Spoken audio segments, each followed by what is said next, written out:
we're going to talk about the Arizona Cardinals and their path to the playoffs. And guys, I know it's unlikely that for at least this season and probably next season that they're not going to make the playoffs. They're not even going to come close to sniffing the playoffs because of the division that they're in, and two, they're just not that great of a team and not that great of a roster, and there's still a long ways to go for them to rebuild this thing back to at least playoff contention.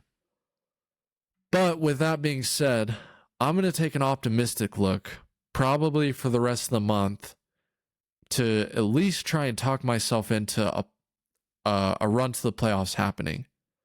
And so we're going to start, and we're going to focus on position groups, or at least one aspect of the Cardinals that gives me confidence, or at least gives me an inkling that they could become a playoff team this year. The number one reason why the Cardinals can make the playoffs this year is their run game.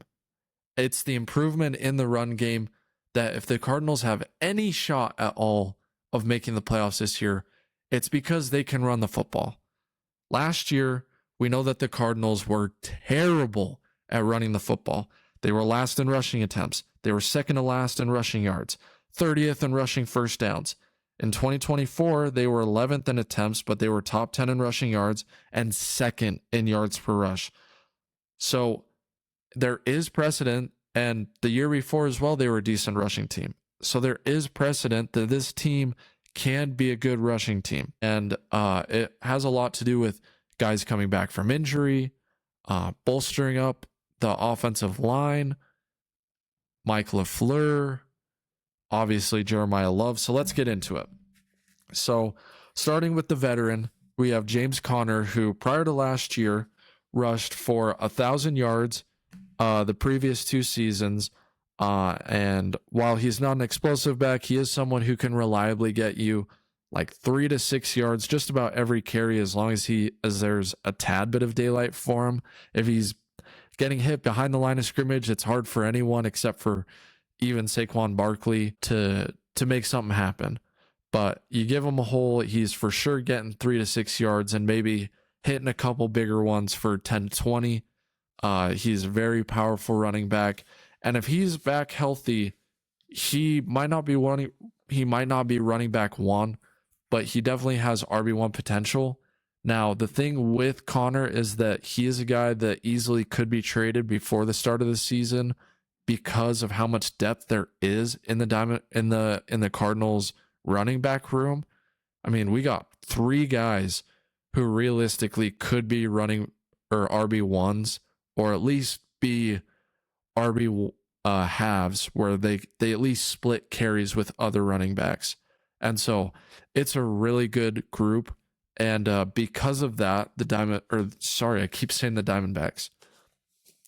Because of that, the Cardinals could look to move on from Conner because he is the youngest, he is the oldest. Sorry, guys, my brain keeps flipping Cardinals and D-backs and youngest and oldest. But Conner is the oldest running back, and there are running back needy teams that would be willing to give the Cardinals value for a guy like Conner. So right now, I don't have him pegged as RB1, but if he's on the team, he's going to be getting carries, and he's going to have to hopefully showcase his value to potentially be traded.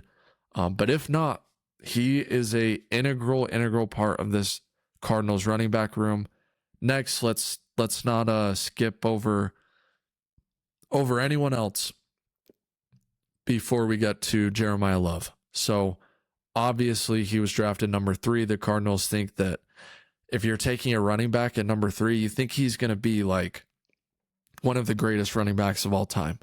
That's what you're telling your fan base. That's what you're telling your organization. That's what you're telling your coach, which is like, hey, we drafted this guy 3, so you better use him like he's a 3rd overall pick. And at Notre Dame, he was incredibly explosive and powerful. If you watched him in Notre Dame's run to the championship, he was still doing incredible things while on an injured knee. I believe he hurdled a guy into the end zone in the Penn State game or the Ohio State game. Just absolutely incredible player. Was one of the best players in the country the last 2 seasons. Probably, in my opinion, was more deserving of the Heisman Trophy than saying, but that's saying something. Ha ha ha. Yeah, he's making more guaranteed money than any other running back right now, except for Saquon Barkley, because of all the guaranteed money he's getting as a rookie. So the Cardinals are paying a big price for a running back, and it's a price that they need to showcase Love. And I think one of the reasons why they drafted Love is because they wanted some sizzle and they wanted some jersey sales. And I think Jeremiah Love has a really, really good shot at doing that for the Cardinals this year, especially with the guys around him, which we'll get to as well. So the next guy we got to talk about is Tyler Algier, who signed with the Cardinals before the draft. So he did not know Jeremiah Love was going to be a member of the team.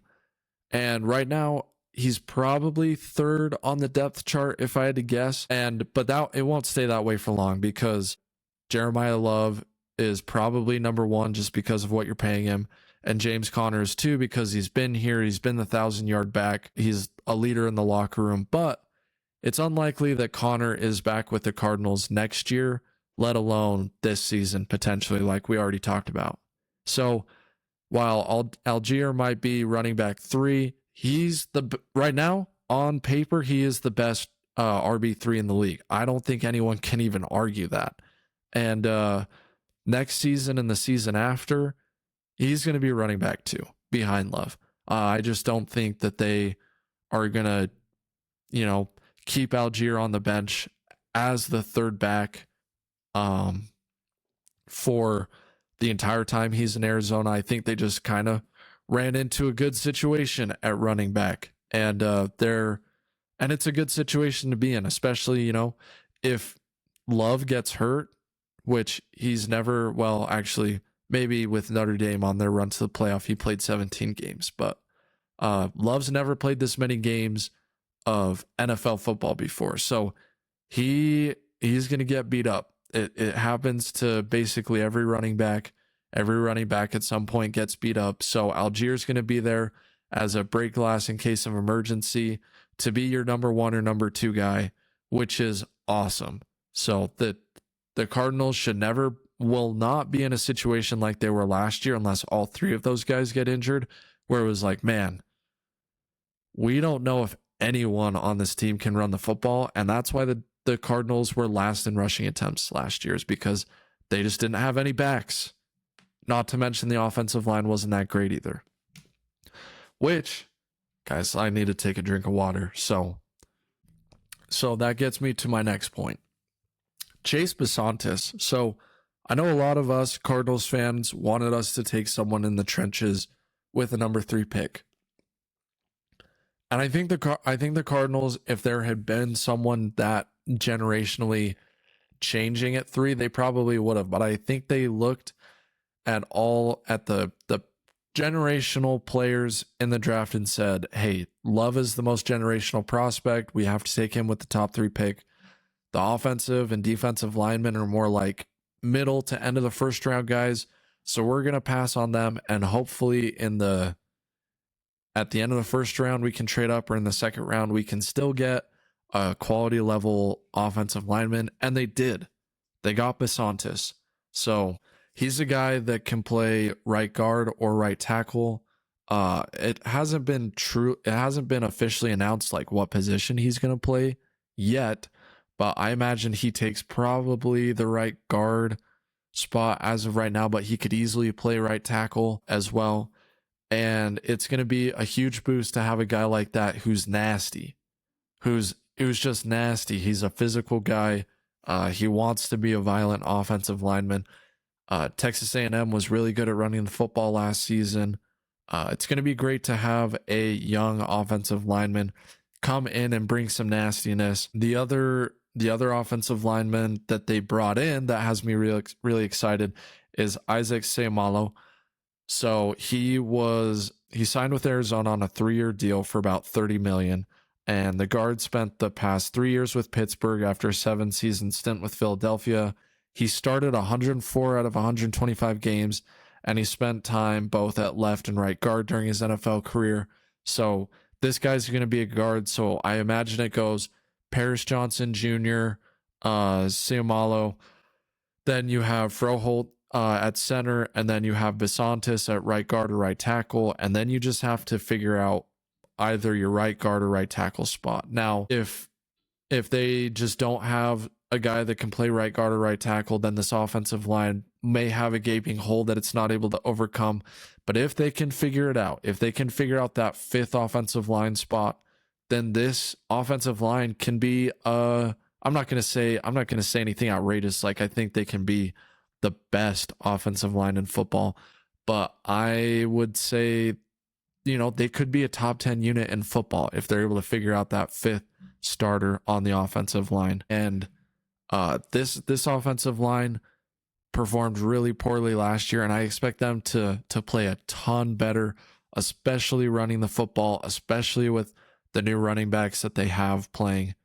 And lastly, it's the addition of Mike LaFleur. So the Cardinals have tried to run offenses that are not the Shanahan system in the past. They tried it with Bruce Arians, which worked decently well. They tried running the Cliff Kingsbury system, which worked well sometimes, and they tried running the Drew Petzing system, which worked fine. Worked fine until last year. It obviously didn't. They finally embraced the Shanahan system. So now they're going to be running the same thing that the Rams and the 49ers have been running for the last 10 years. Finally, this incredible offensive system that creates huge running lanes and easy throws for quarterbacks. The Cardinals are finally embracing it. They're finally going to run it. And that alone gives me confidence that this team is going to improve in the running game, because the Shanahan system and the McVay system and the LaFleur system, all of those guys have tweaked it a little bit to be different from one another, but it's all based on running the football. It's all based on being great in the running game, or you have Matthew Stafford or Aaron Rodgers. But for the most part, it's based on running the football and creating easy opportunities for running backs and easy throwing lanes for quarterbacks. And so to finally have a guy for the Cardinals that runs that system, that's gonna do all the beautiful plays that we've seen from McVay and Shanahan over the last 10 years, guys, we're finally gonna get that from LaFleur.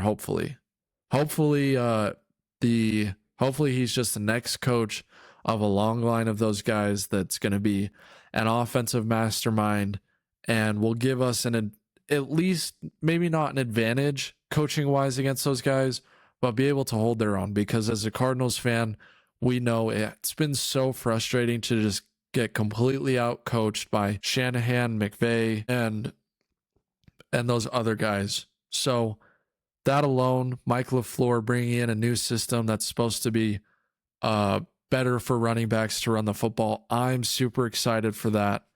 And I'm not saying the Cardinals are going to make the playoffs, but they definitely have a good shot to improve the running game this year. And if their running game pops, all you need is one thing to pop like that in the NFL, and you can beat a lot of good teams if you have this unstoppable force on offense. And if that's a Cardinals running game, guess what? They have Trey McBride, they have Marvin Harrison Jr., they have Michael Wilson. They have guys on the outside that if teams are really worried about them running the football, those guys are going to eat too. Hey, you made it to the end of the video. Thank you so much for watching. If you want to watch the full podcast version, there's a playlist right here that you can click on. If you want to watch more videos, you can click over here. And please remember to always like the video, comment on the video, subscribe if you haven't already. Follow us on Instagram, Twitter, Facebook, TikTok. We're all there all the time. So please follow us. Please continue to support the AZ Sports Podcast. And I will see you on the next episode.